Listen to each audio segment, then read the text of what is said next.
fait, vous comprenez ou bien vous posez cette question de savoir pourquoi la plupart des personnes n'ont pas d'échange en relation. Souvent, la plupart des personnes se posent la question, ils rencontrent certaines personnes, souvent lorsqu'ils ont le cœur brisé ou bien traversent des moments difficiles, les personnes se posent la question, mais c'est moi qui n'ai pas toujours d'échange en relation. C'est moi toujours, lorsque je suis en relation, je rencontre des difficultés. Posez-vous la question de savoir, il y a des trucs qui se passent. Il y a certaines choses, peut-être que vous n'êtes pas à la hauteur ou bien il y a des trucs qui manquent auxquels vous devez mettre de l'ordre. Et lorsque vous ne faites pas, vous allez toujours avoir du mal à vous mettre dans une relation saine. La plupart aujourd'hui disent que moi j'ai pas de sens en relation, moi je rencontre des difficultés, tout homme que je rencontre, on fait juste un peu de temps après la personne me laisse. Mais les filles, c'est eux qui brisent souvent mon cœur, souvent on me ghoste, souvent je suis ceci, souvent je suis cela. Donc pour résoudre ce problème, c'est ce que je vais vous apporter dans cette vidéo. Je vais vous apporter 6 éléments très simples et très clairs auxquels, lorsque vous prendrez compte de ces 6 éléments, vous allez vous remettre de tout ce qui a dû vous arriver dans le passé ou bien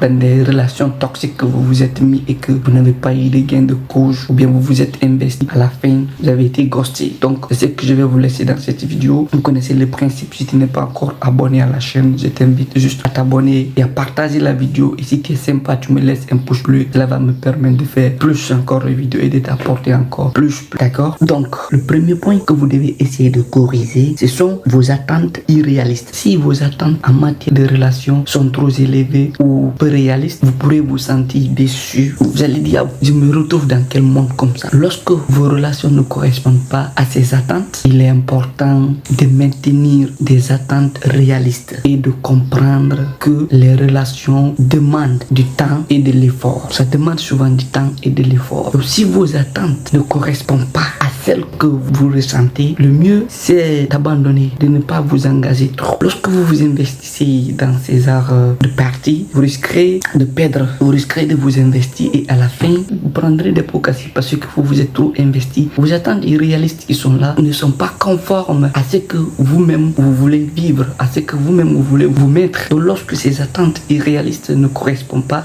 vous resterez dans une freine jaune et cela vous conduira juste à la faillite parce que c'était une relation que vous avez voulu vivre et c'est pas une amitié que vous avez voulu vivre. Donc comprenez par là qu'il faut essayer de corriger ce point dans la relation. Ça va vraiment vous aider, d'accord? En deux, problème de manque de confiance en soi. Si vous manquez de confiance en vous ou si vous avez une faible estime de vous-même, cela va vraiment affecter votre relation. La confiance en soi est attrayant et joue un rôle très important, très crucial dans des relations amoureuses et joue un rôle clé dans le développement d'une relation saine. Lorsque votre confiance en soi ou bien votre estime est trop faible, cela va entraîner, ça va impacter au fait votre relation, ça va causer des nuances dans votre relation et cela n'allait pas être à la hauteur de tout ce qui peut arriver parce que vous-même vous êtes à la base. Lorsque vous êtes à la base de certaines choses, il faut que vous-même vous rentrez en vous-même, essayez d'analyser, de voir parce que lorsque quelqu'un manque d'abord de confiance en lui, il y a beaucoup de facteurs qu'on peut citer. La personne d'abord doute de lui, a toujours des pensées négatives et la personne dans sa vie ne sait pas ce qu'il veut. Donc il peut se laisser faire et laisser ses décisions à d'autres personnes de prendre à sa place. Et lorsque tu es dans une relation, il faut savoir ce que tu veux. Donc c'est pourquoi la confiance en soi joue un rôle très important. Il faut essayer de corriger ce point. Lorsque tu corrigeras ce point, lorsque tu vas essayer de rentrer en toi et de faire la correction sur ce point, tu vas comprendre que prochainement, lorsque tu te mettras dans une relation, ce serait un changement radical. D'accord? En 3, vous comprendrez par là les schémas de comportement négatif.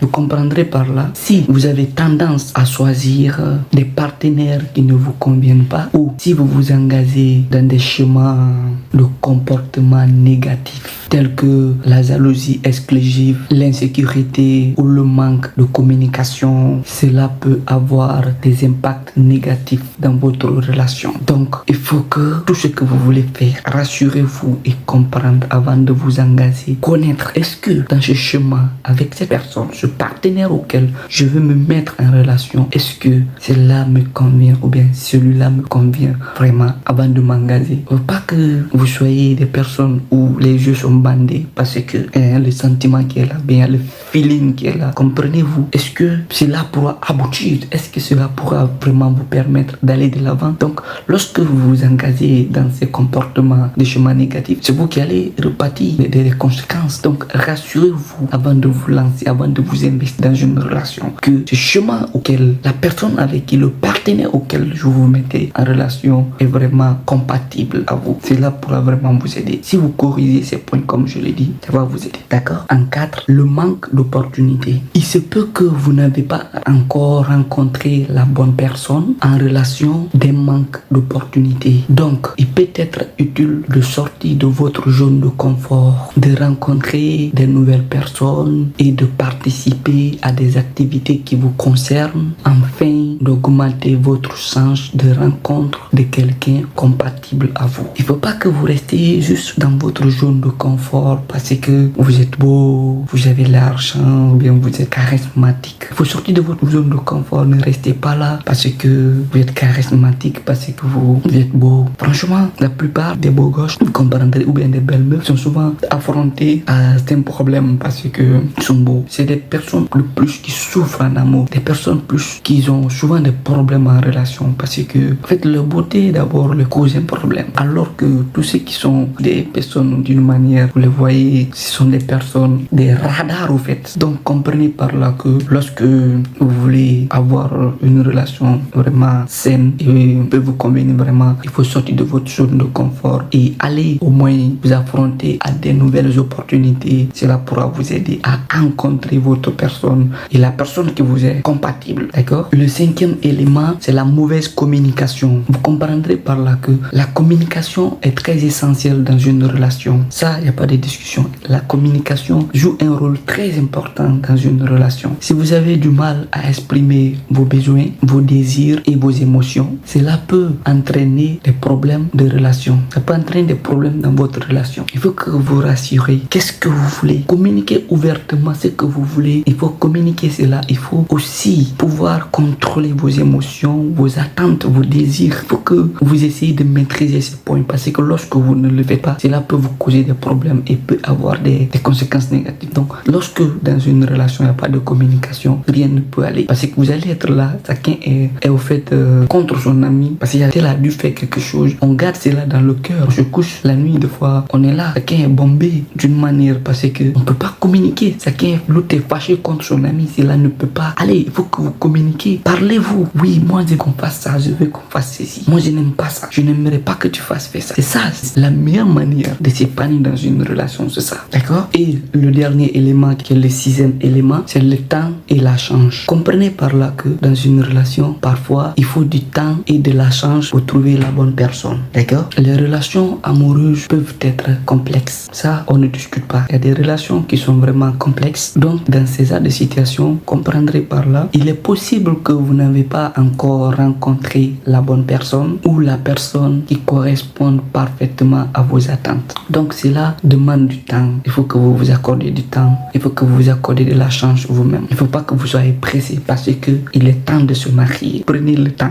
je vous en prie. Prenez le temps d'analyser et de réfléchir à toutes ces personnes qui viennent dans votre vie. Il ne faut pas que vous soyez pressé pour vous lancer. Parce que quand on se lance dans une relation jusqu'à aboutir au mariage ou bien aller très loin pour partager le reste de sa vie avec ces personnes, c'est dans un bateau où nous sommes montés. Et quand nous sommes déjà dans la mer, il n'est pas facile d'aller au bord, d'aller dans telle rive ou bien d'aller dans telle rive. Donc c'est quelque chose qui est vraiment très vague et gigantesque. Mettez-vous vraiment dans votre eau d'analyser, accordez-vous le temps et cela va vraiment vous pousser à là où vous devez aller. D'accord? Pour conclure, je vous dirais quoi? Comprenez par là que il est important de se rappeler que tout le monde traverse des périodes de difficultés dans sa vie amoureuse. Donc, il peut être utile de réfléchir à ces aspects que dans notre vie, il y a des moments que nous traversons dans notre relation, il y a des moments de difficulté. Réfléchissez à ces aspects et travaillez sur vous-même et être ouvert aux opportunités qui se présentent à vous. Et dans ça, n'hésitez pas à demander de l'aide et le soutien de vos amis, de votre famille ou même